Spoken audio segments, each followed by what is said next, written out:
নমস্কার বন্ধুরা, আমার চ্যানেলে তোমাদের স্বাগত। আজ আমি সজনে ডাঁটা আলু বেগুন দিয়ে একটা রেসিপি বানাবো নিরামিষ। তো চলো দেরি না করে সবজিগুলো সব কেটে ফেলি। দেখো আমি সব সবজিগুলোকে কিন্তু লম্বিভাবে কাটবো। সজনে ডাঁটাগুলো একটু লম্বাভাবে কাটবো। এই দেখো এরকম। এই রেসিপিটা আমি আমার মায়ের কাছ থেকে শিখেছি। আমার মা যেভাবে বানায় সেভাবে তোমাদেরকে বানিয়ে দেখাবো। এই দেখো বেগুন আলু সবগুলোকে আমি লম্বিভাবে কাটবো।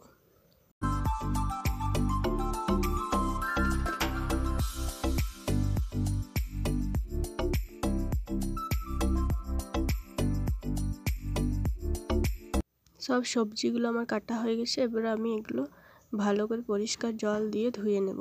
আর লাগছে আমার টমেটো কুচি আর আদা জিরে আর তেজপাতা বেটে নেব। তো চলো এবার রান্নাটা শুরু করি। তার জন্য আমি গ্যাসটা জ্বেলে নিয়েছি। এরপর কড়াইটা চাপিয়ে নেব।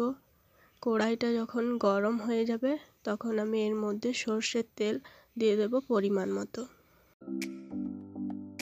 তেল গরম হয়ে এলে এর মধ্যে আমি দিয়ে দেবো পাঁচফোড়নটা দেওয়ার পরে আমি দেব টমেটো কুচি। এরপর দেখবে টমেটো কুচি দেওয়ার পরে আমি একটু লবণ অ্যাড করেছি যাতে তেলটা বেশি ছিটকায় না। এরপর একটু মিশিয়ে নেওয়ার পরে আমি এর মধ্যে দিয়ে দেব পরিমাণ মতো হলুদ গুঁড়ো, লঙ্কার গুঁড়ো, জিরে গুঁড়ো, পরিমাণ মতো চিনি।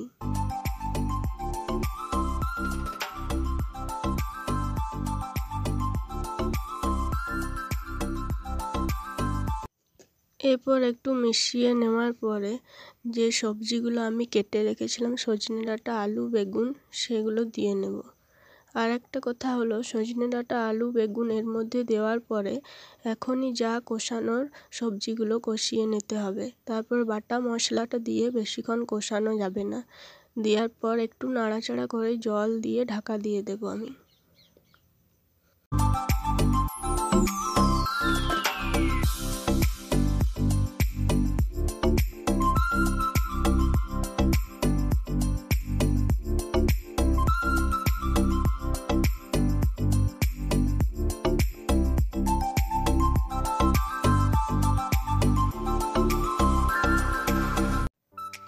আর তখন আমি টমেটো কুচির মধ্যে অল্প পরিমাণ লবণ দিয়েছিলাম, তাই এখানে ঝোলের স্বাদ মতো লবণ দিয়ে দেব। তারপর একটু মিশিয়ে নিয়ে আমি ঢাকা দিয়ে দেব সেদ্ধ হবার জন্য। বেশ কিছুক্ষণ পর আমি ঢাকাটা খুলে দেখব সেদ্ধ হয়েছে কি না। এই দেখো ঢাকাটা খুলে দেখলাম আলু বেগুনগুলো আমার সেদ্ধ হয়ে গেছে। তো সজনে ডাঁটা আলু বেগুনের ঝোলটাও আমার হয়ে গেছে। তো তোমাদের এই নিরামিষ রেসিপিটা কেমন লাগলো আমাকে কমেন্ট করে জানিও। একটা লাইক করে আমার চ্যানেলটা সাবস্ক্রাইব করে দিও। ধন্যবাদ।